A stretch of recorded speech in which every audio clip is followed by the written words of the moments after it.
We are so excited to host a conversation this morning about maintaining America's advantage at sea.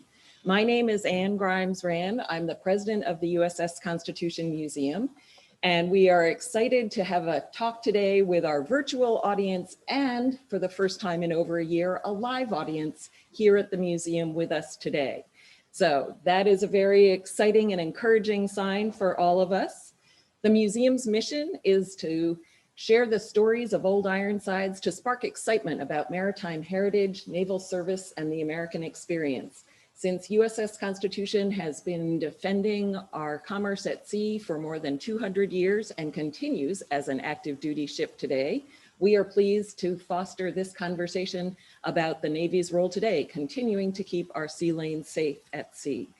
So I have to offer thanks to the Institute of Museum and Library Services, which is funding the USS Constitution Museum for an initiative that we call Salute to Service.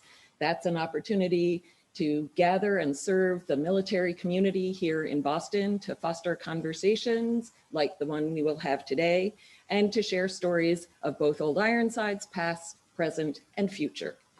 So we are pleased to be able to offer this, as I said, both as a virtual presentation and a live presentation. When we get to the questions at the end, there may be a momentary lag as we bring a microphone to someone in the room or we take a question from someone online.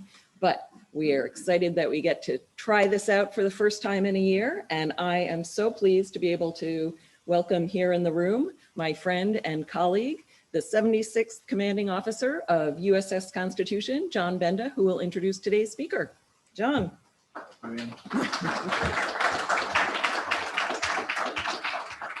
Good morning, everyone. It is my distinct pleasure to introduce our guest speaker, Admiral Shoshana Chatfield.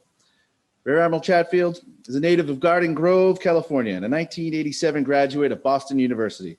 She received her commission through Navy ROTC in 1988, a Master of Public Administration from Harvard University in 1997, and a Doctorate of Education from the University of San Diego in 2009. A career naval helicopter pilot, Admiral Chatfield was assigned to helicopter combat support squadrons and helicopter sea combat community. She deployed in helicopter detachments to the Western Pacific and Arabian Gulf, supporting carrier strike group and amphibious readiness group operations. Admiral Chatfield was the 20th commanding officer of HC-5, the first commanding officer of HSC-25, and was type wing commander of HSC Wing, U.S. Pacific Fleet from 2011 to 2013. Most recently, she commanded Joint Region Marianas from 2017 to 2019. Ashore, she participated in the Joint OSD Internship Program, was assigned as Deputy Executive Assistant to the Chief of Naval Operations, was Senior Military Assistant to the Supreme Allied Commander in Europe, and was the United States Deputy Military Representative to the NATO Military Committee. Admiral Chatfield is currently serving as the president of the Naval War College in Newport, Rhode Island. The Naval War College educates and develops leaders at specific stages in their careers from all services, U.S. government agencies and departments, and international navies. Ladies and gentlemen, Admiral Chatfield.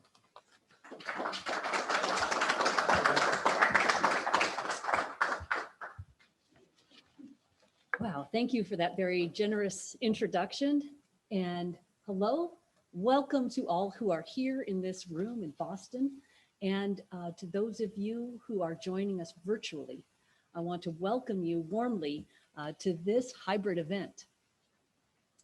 It's really a great day. We started off just moments ago celebrating and recognizing the start of the day.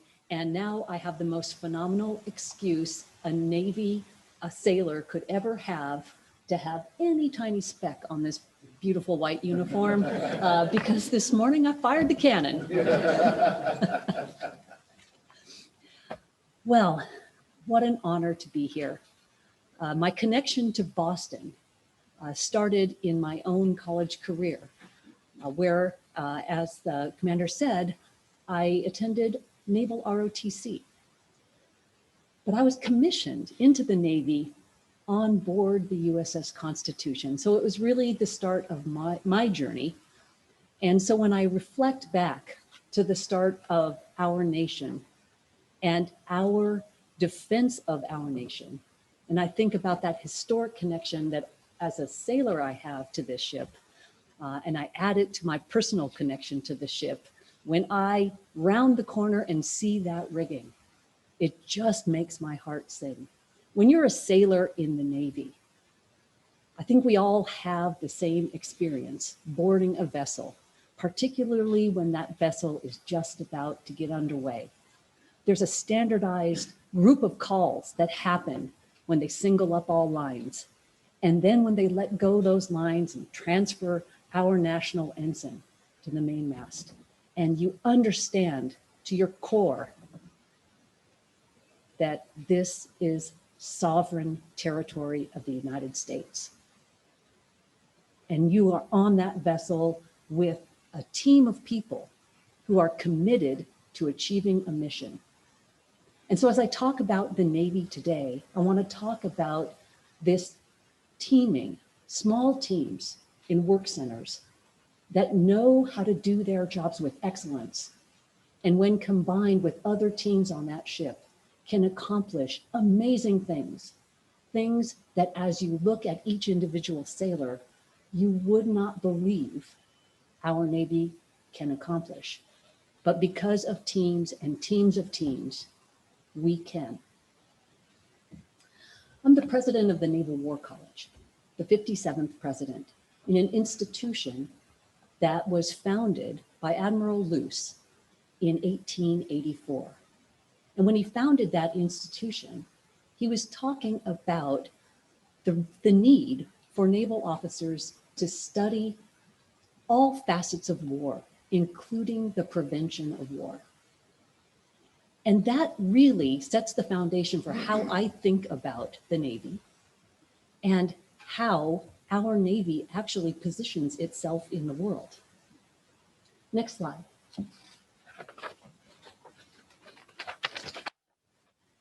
The United States Navy, the United States itself is a maritime nation.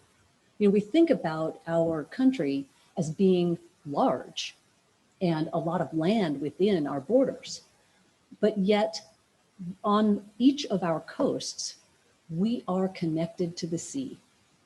And since we were a young nation, our commerce travels on the sea. And so being able to assure our prosperity, our independence, and our freedom, our Navy plays a role that is vital in that prosperity. Our security and prosperity are linked together very strongly. Since the end of World War II, we established an international system based on rules and laws. And what is unique about our United States Navy is that we assert our role as being not just close to home, not just patrolling coastal waters or guaranteeing our prosperity within our own economic zone, but we project power to keep danger away from our shores, to keep our influence and our connection to other countries strong so that we can maintain that international rule-based order. It has guaranteed our prosperity since World War II, but also global prosperity. Next slide. I'd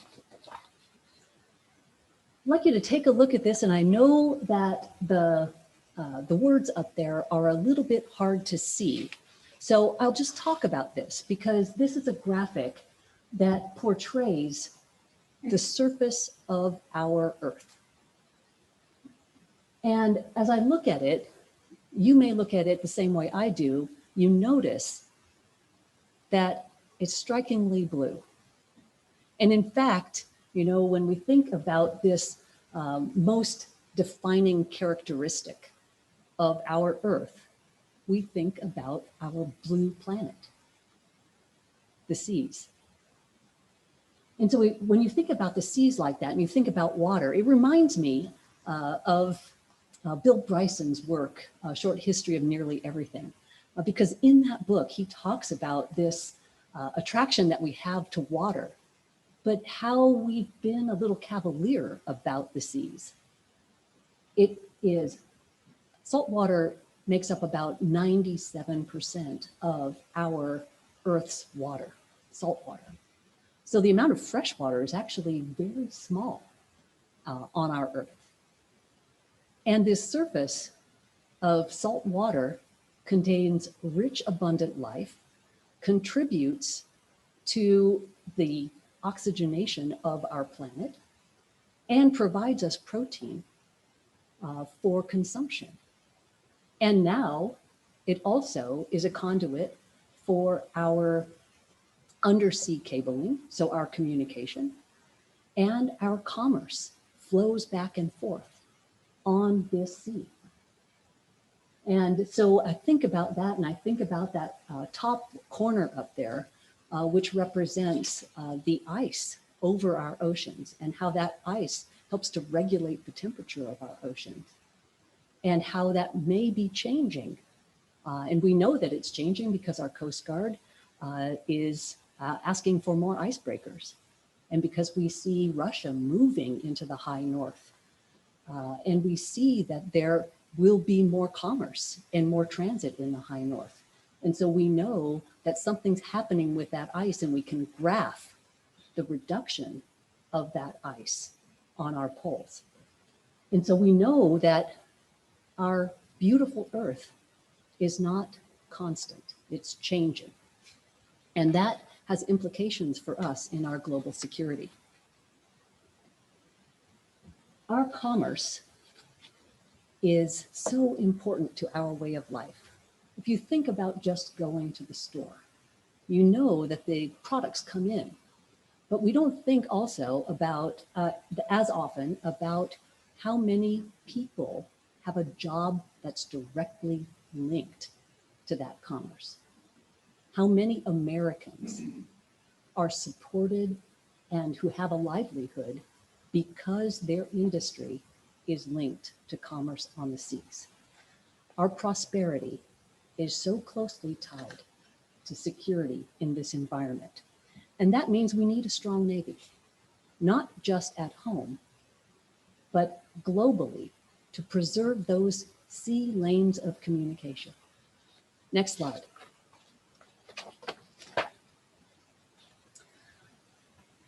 June is a month where we often see our leaders in the United States Navy testifying before Congress, because our budgets are derived from that presidential budget that's put forward, that process of defining how we're going to spend money on defense.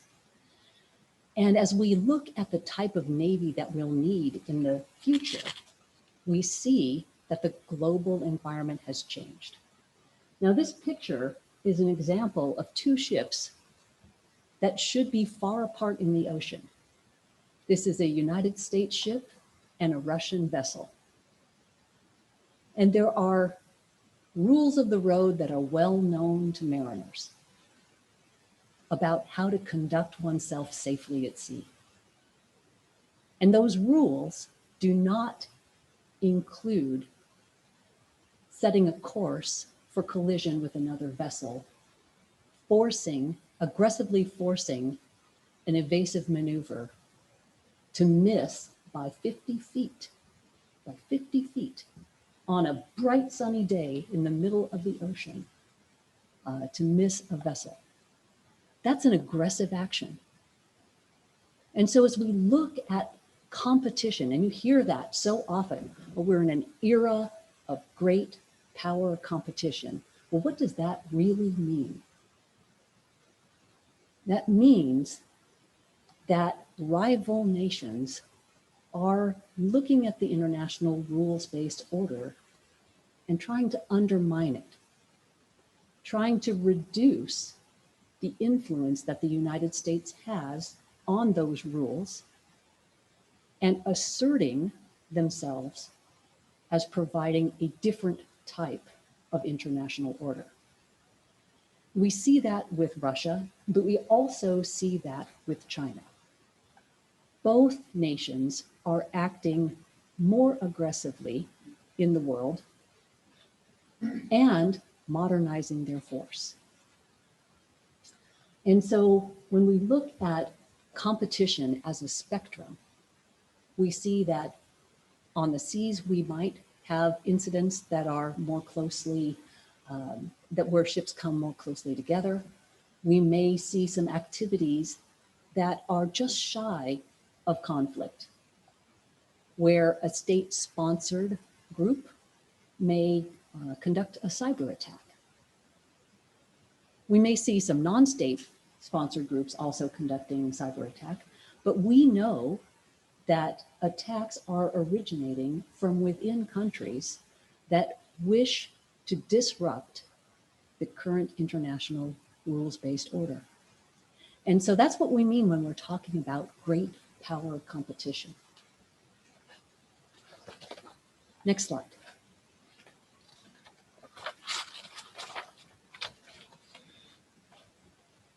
One of our strongest elements of influence is the connection we have with our allies and partners. So we see these exercises that are happening every month of the year across our global commons, where we're coming together with other nations. If I thought about what's happening today, I would say we're in an exercise, an annual exercise called Sea Breeze. It's one that we do with nations from 6 continents, this year co-hosted by Ukraine and the United States. And we have 5,000 troops that have come together to operate on the land, in the sea, in the air, to assure that we have communication with each other, that we can operate together and safely. We may have a number of different scenarios to test the theory that we can operate safely together. We may shift from the lead from one nation to another nation so that commanders get a chance to practice as the lead for an element of that exercise on the ocean or in the air. This exercise, you can read about it in the paper. It's not, it has some NATO allies in it, but it has other countries from South America to Australia participating in this exercise. And the United States has been for 21 years participating in this exercise. And so those types of connections that we have with international partners allow us to test our values. Do we see things the same way? Do we see the global commons the same way? Do we see the need to be able to transit in international waters safely the same way? And do we understand what's important to our allies and partners who are interested in the same things that we are and many other things? For example, many of our allies and partners are quite interested in illegal, unregulated fishing, IUU fishing, because their economies depend on that enterprise. But yet there are many nations right now violating exclusive economic zones, overfishing in areas, and taking advantage of smaller countries who cannot patrol their waters fully. And so the United States is helping with that enterprise. Many nations are very worried about sea rise. And so coming together to talk about climate change with coastal nations is very important to them, and we're committed to doing that work. Globally, the United Nations reports that 40% of our population on Earth is living within 100 kilometers of the coast. That makes these areas so important to guarantee security for people as they face more violent storms, more frequent storms, sea rise, and changes to their livelihood, like acidification of the seas, bleaching of the reefs, which affects the fish populations that are close to the shore. The United States is partnering with nations around the world to discuss these problems and to develop frameworks for addressing them. At the Naval War College, we host an international program. We have one for intermediate students and one for senior students. In fact, this coming year, we expect to have 110 students that will spend 10 months with us and return to their homes after to join back up with their navies or coast guards and proceed on with their careers. And so many of them become admirals in their service.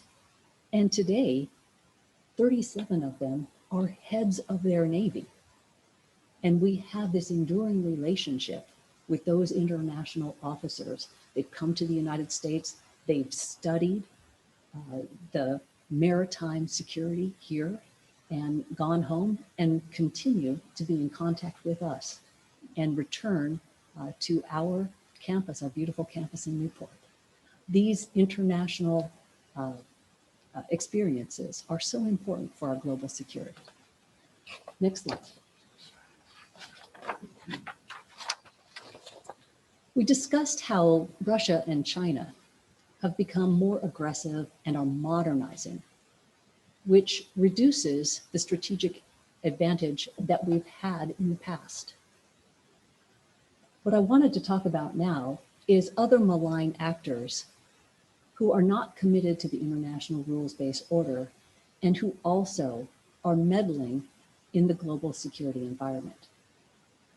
North Korea, Iran, and violent extremist actors are actively working to reduce the security that we have assured through that international rules-based order. Addressing transnational crime and piracy are important elements of maintaining security in the global commons. Next slide.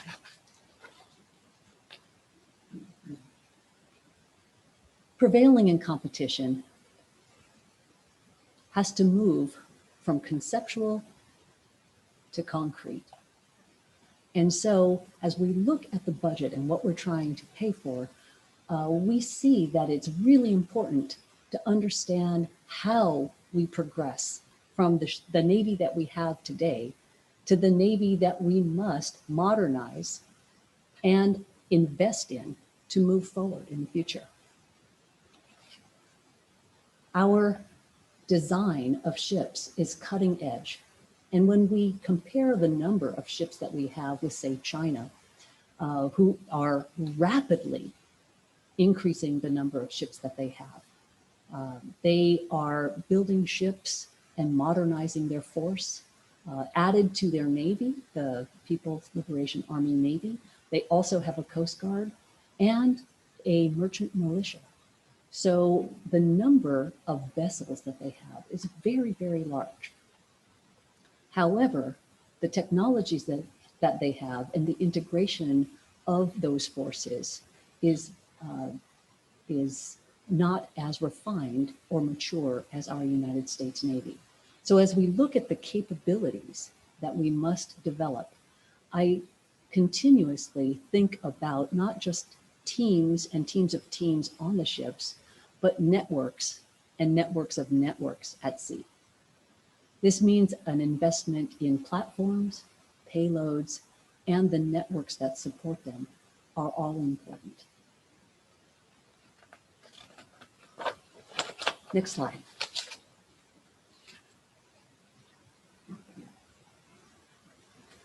One of our unique abilities as the United States Navy is in operating forward and sustaining those operations at sea. Being able to do this with 60% of our force in the Indo-Pacific is important right now because of the assertion that China has made in the South China Sea to militarize certain features that are contested. That's one example of how important it is to operate forward and maintain that presence. We can't do that from our own shores. We must be willing to come away from our shores and maintain a continuous presence overseas and in areas where our allies and partners are depending on us for reassurance and to assert the freedom of the seas and commerce on the seas. That trust and interoperability is a foundational element of our relationship with those allies. And it is the desire of our United States Navy to further those relationships and maintain them and grow the strength of those relationships and the interoperability that we have with those forces. If we were not there, because of the distances between places on the ocean and the speed of travel, a rival might take an action early, which we would call a fait accompli, so that by the time we're responding, it's already done. We saw in 2014, for example, that Russia used their military force in contradiction of international agreements and international law to take military action in Ukraine. And they presented that action as a fait accompli. It's done. And so as we look at where we must be in the world with our presence to prevent such an occurrence in the Indo-Pacific or in Europe, we know that it is ever more important to keep our forward presence and to invest in the capabilities and the sustainment that allow us to operate forward. Next slide. Sea control is a notion that 100 years ago felt a lot like control of the sea. But with new technologies undersea and in the air, sea control is really a far more temporary notion. A former president of the Naval War College, Stansfield Turner, Admiral Turner, wrote a paper on the primary missions of the Navy, and he discussed this very thing. He talked about sea control and how it is now really a very temporary condition where a nation might, for a time, assure its ability to operate in a particular portion of the ocean, or deny another nation the ability to operate in a portion of the ocean. And so as we look at sea control, we see that it's very flexible and dynamic. And we know that our potential adversaries are investing in weapons that have longer standoff ranges, that have greater speeds, including hypersonic speed. And they're investing in other forms of warfare that will be particularly effective as they develop and integrate those weapons and capabilities into their own force. There are significant investments that need to be made in our own force to maintain our advantage at sea. As I said, we look at system of systems and networks of networks.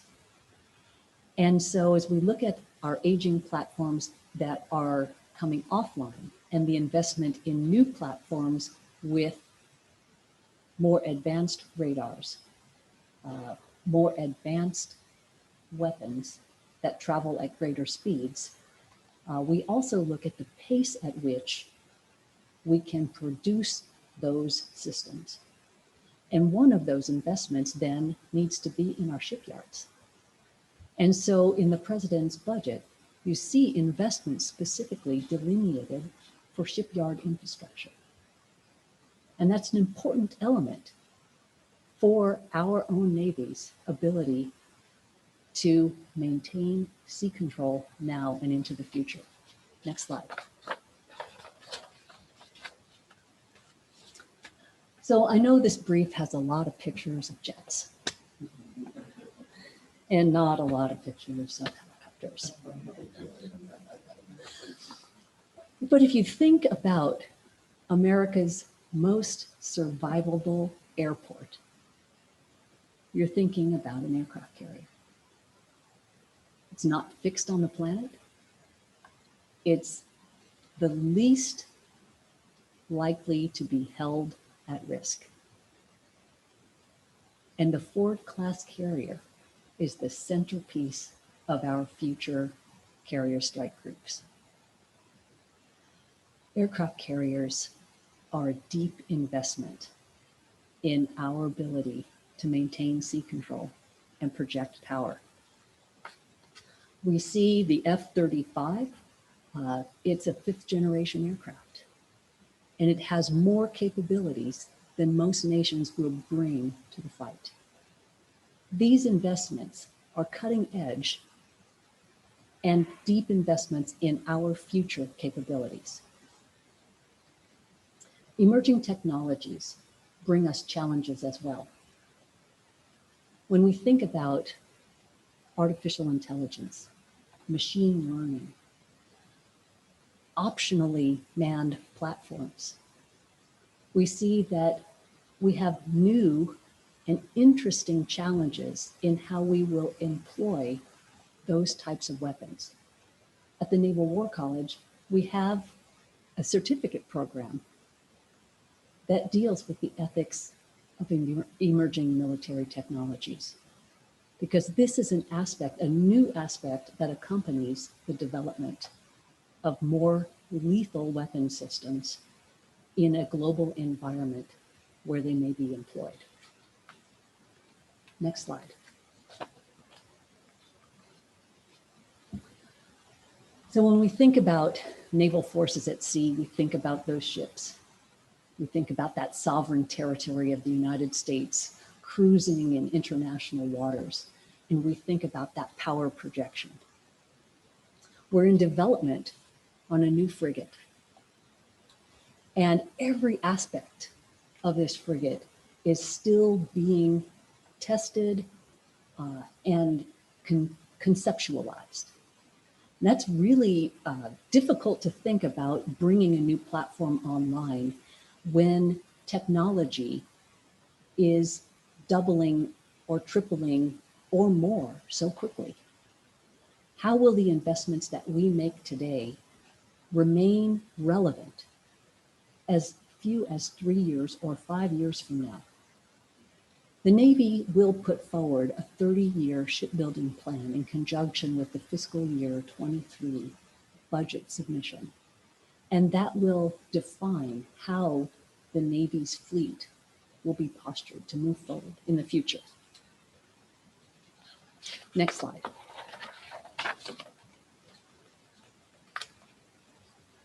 Another investment that we're making in our suite of capabilities is to improve the infrastructure of our depot level repair for aviation. We know that the FA-18 has been a cornerstone of our air warfare concepts and strategies in recent years. And that platform needs renewal. And I know it's more glamorous to think about flying off the bow of the carrier, but the things that enable those flights are longer term maintenance and a plan for the service life of those components, so that at the moment of crisis, we have the most effective and most lethal force available to us. We are also making great advances in unmanned and optionally manned platforms, including just last month, the very first time that we tanked from an unmanned platform, which if you think about is a real shift in how we have done aerial refueling in the past. Truly remarkable, the advancements that are being made in preparation for a future warfighter. Next slide.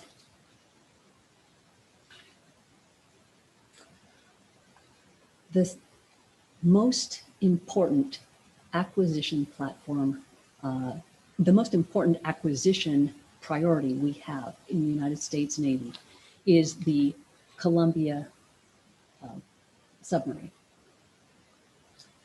And we think about, the surface, control of the sea, and so much of control of the sea is actually guaranteed by our capabilities under the sea. And it's also very important to think about our deterrence that we have, the elements of power that would convince a future adversary to make a decision not to do something. And so one of those things is our undersea element of our nuclear triad. And these are things that we don't talk about too much, but these are things that guarantee our security. And so investments in the undersea are also very powerful in how we will move forward as a nation to guarantee our security and prosperity into the future. We also have an upgrade that we're making to our Virginia-class submarines. Block 5 will have a new missile platform, a missile module in the submarine, which will increase the number of Tomahawk missiles on board from 12 to 40. It's a significant investment and a significant increase in that capability. Next slide. I think everybody's heard of our naval special warfare community. We think about the incredible capabilities of this remarkable fighting element and reconnaissance element of our Navy force.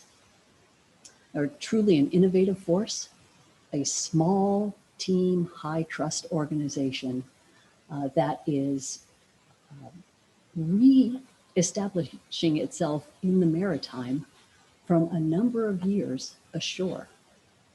Our previous engagements in Iraq and Afghanistan have really committed those forces to non-traditional Navy missions. And so our shift to integrated naval power as our concept for our 3 naval services is calling for them to return to traditional missions. And naval special warfare is rising to the occasion. Really, truly remarkable set of skills that naval special warfare brings into the mix on sea, air, and land. Next slide. Looking at our explosive ordnance disposal community, we see another remarkably important aspect of our warfighting capability. So I think a lot of us think about EOD now in terms of the movies we've seen, which are mostly ashore. But this capability in the maritime is extraordinary because we bring munitions on board ships, which is a highly dangerous undertaking. And so having personnel who are capable in arming and disarming those munitions is very important. But one other aspect of naval capability that we also don't think about much is counter mine warfare.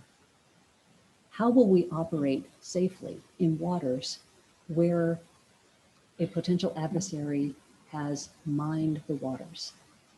And if we think about that traditional mission set for our explosive ordnance disposal teams, it's to go into the water and render those mines neutralized. If you think about that dynamic environment and that incredibly dangerous mission, it's extraordinary the capability that the EOD teams bring to our wonderful naval force. Next slide. I want to reiterate how important the seas are to our nation. So we saw that slide that depicted so much of our world as being covered with salt water.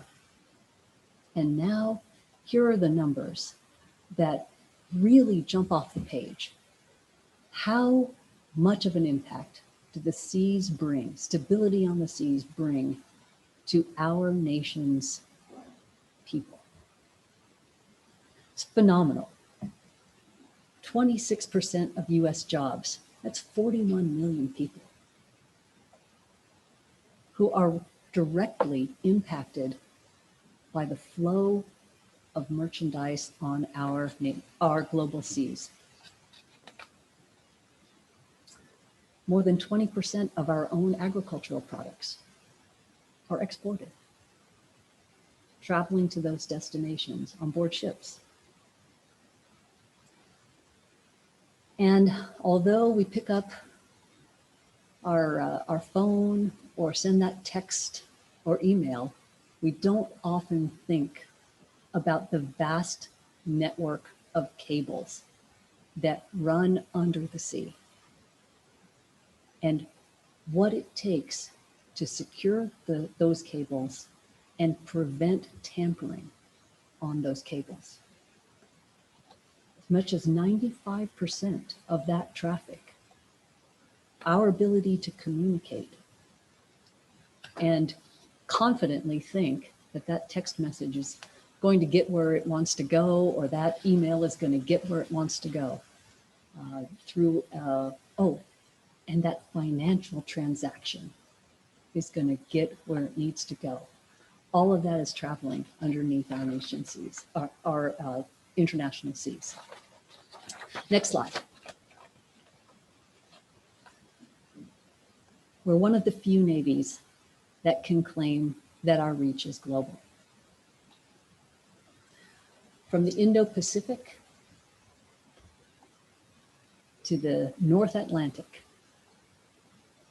our Navy's reach and our ability to project power is surpassed by no other nation. We're operating with our partner navies in South America, in Africa, in Europe, in Asia,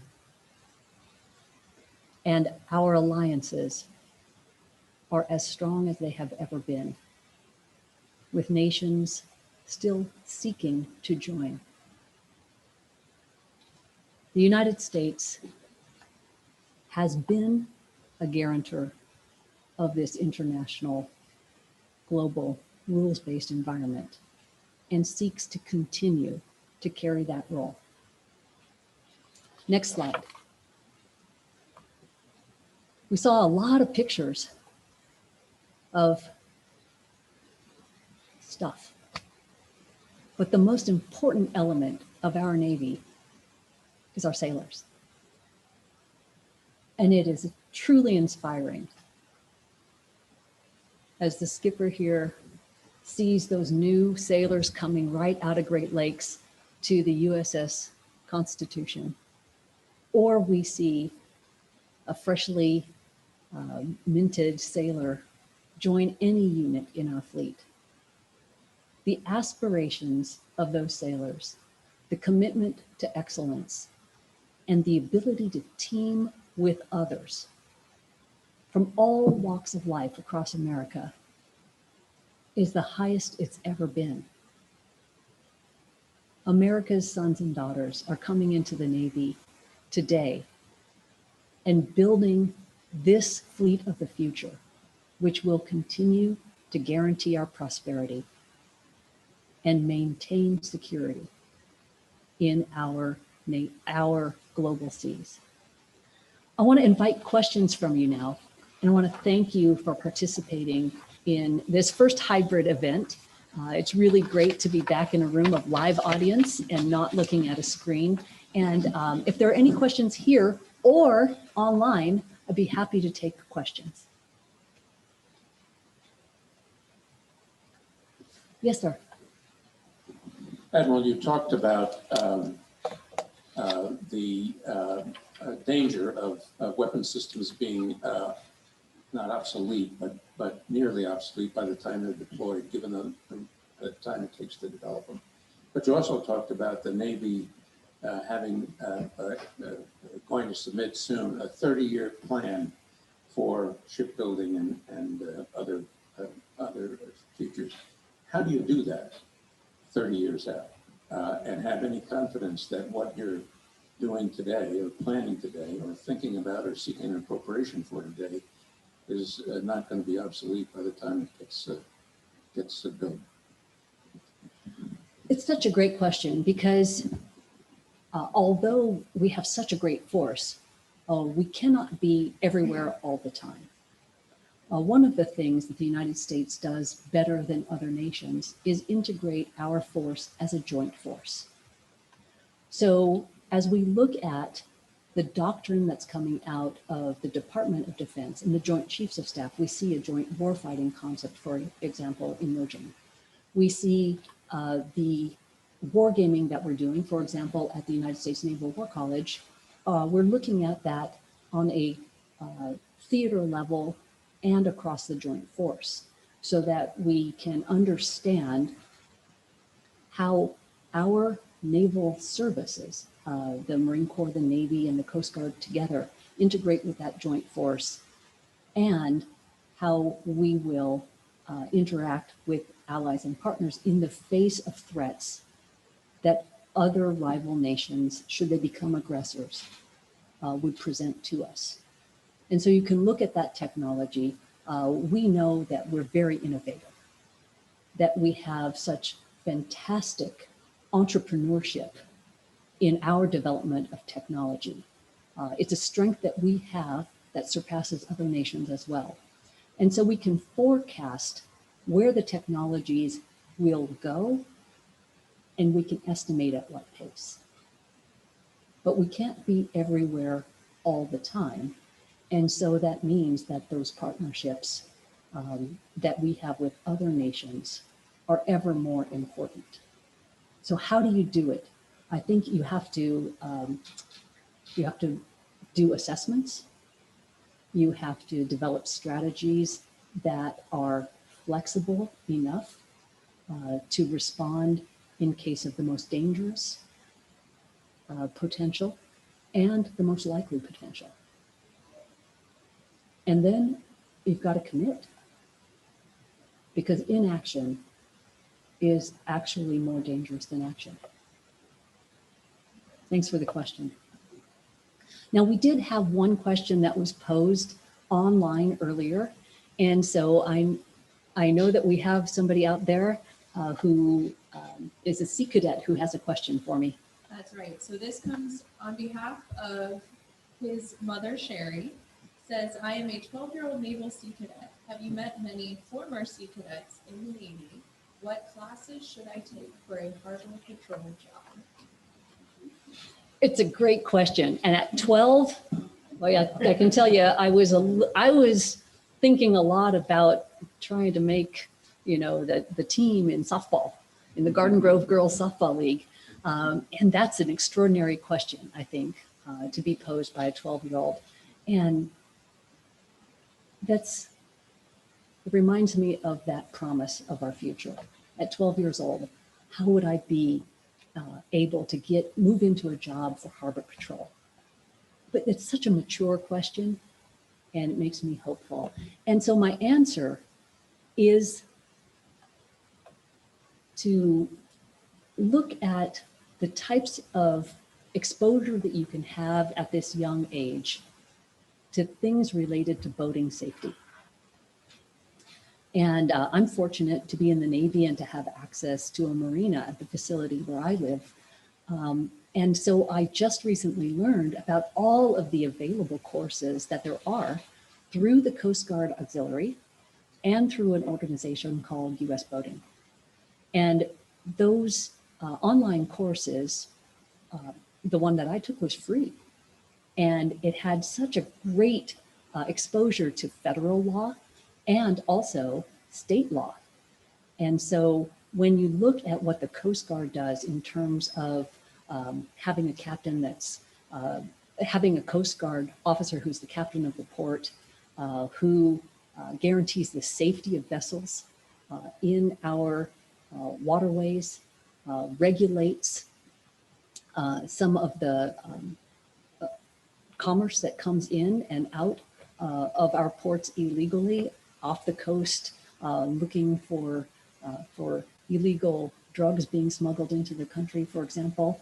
I think that you should start with boating safety. I think that's a really phenomenal element of any type of career on the seas, and it would allow for exposure to people who are actually doing this mission every single day.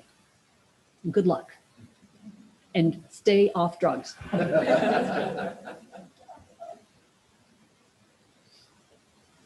a virtual question to ask here. So there's a couple similar questions from two attendees, Jeb and Ed.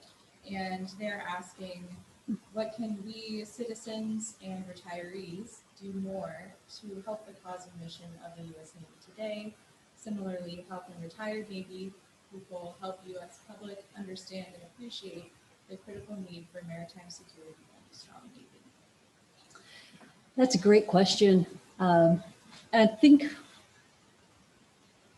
my answer is fairly simple. I had a wonderful experience this past weekend. The Bristol Parade in Rhode Island is claimed to be the longest running 4th of July celebration in our nation. And as I walked down that parade route, I saw a number of veterans or retirees wearing the hat. And so when I think about that question, I think about the connections we have to people and how we grow to trust information that we're getting from people we know. And so my answer is very simple. It's wear that hat because it's recognizable.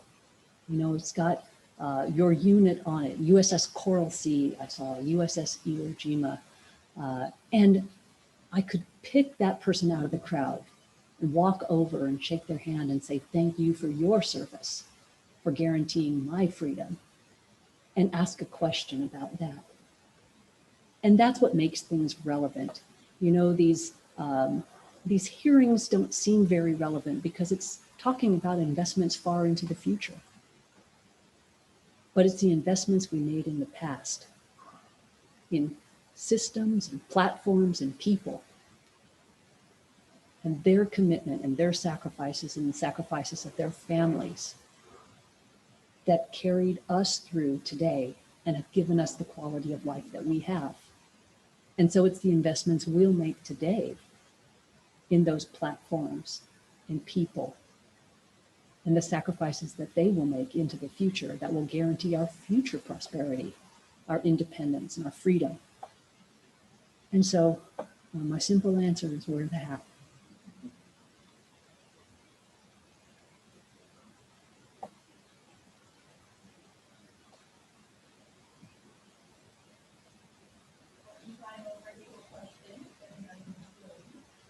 This comes from Annabeth. She asks, how have the tenets of a strong Navy and naval advantage changed over time, and which historical principles prevail?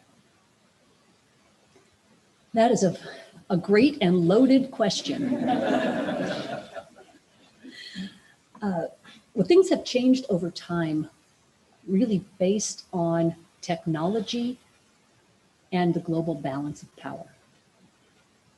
So I think those are two big factors that influence our decisions today, where decisions in the past might have been made differently. So if you go back to the era of sail and you thought about activities on the sea, you know, it was activities on the sea, harnessing the wind, having the faster boat, having the most cannon. And intelligence was really human intelligence. You know, how could you find out or intercept a communication diplomatically from another country? But with the advent of technology, in the air, in the undersea, and now in a domain like space. There's a lot more to think about. Many more ways to disrupt communications, ways to disrupt the flow of information, a way to introduce a dilemma to somebody who's operating, whether it's in their navigation, whether it's in their communication, whether it's in the way that they perceive the actual environment unfolding. And so that technology has really changed the face of warfare everywhere. But also the balance of power globally. As we came out of World War II, we saw a bipolar balance of power. And we saw that that lent toward international agreements between two major powers that were understood, and a dialogue, a system of talking to one another that was very easy to understand.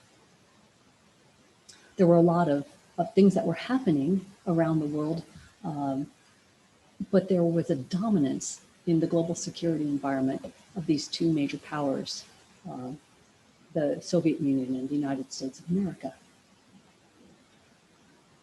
Now we see a multipolar balance of power. We see that around the world, more nations have harnessed nuclear energy and have become nuclear powers in weapons.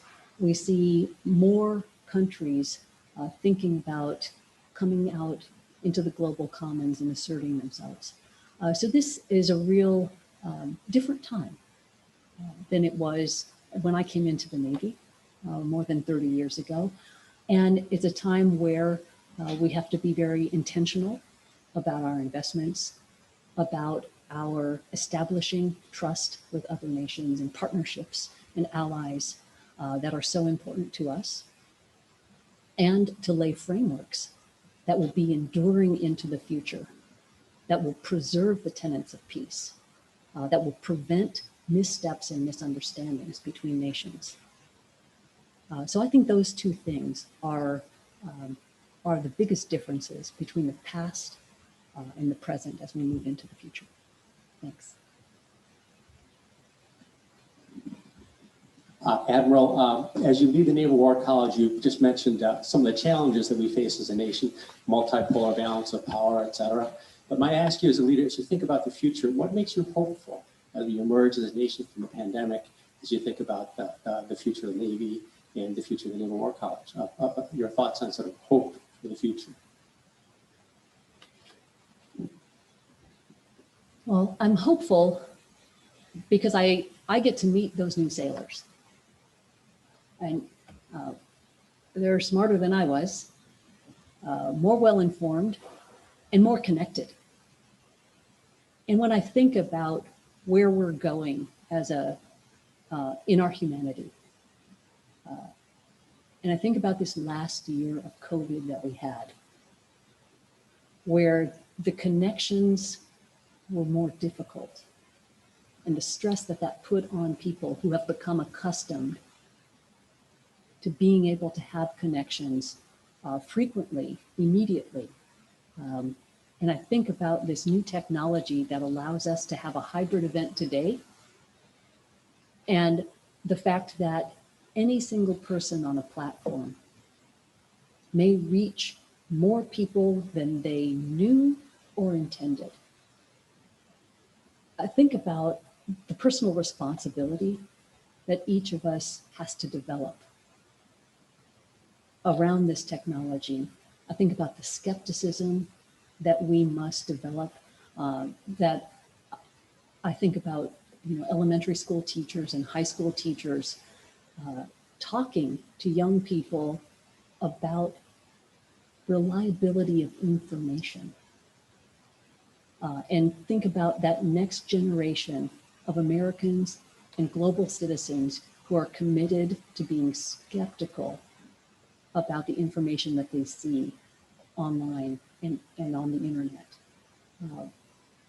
I'm hopeful that this generation who are so connected solve that problem for us. I believe it's a problem, and I believe that this generation will solve it because they're optimistic about this technology. They want to be trusting about this technology. I want to be trusting about this technology. And yet we see these cyber attacks against our own nation's economic enterprises, companies that are having to defend against this meddling, Americans who are having to defend against identity theft. And so I'm hopeful, I'm optimistic that this next thing will happen that will solve that vulnerability and allow these networks and these connections to be fully realized in the way that our upcoming generation is hopeful about.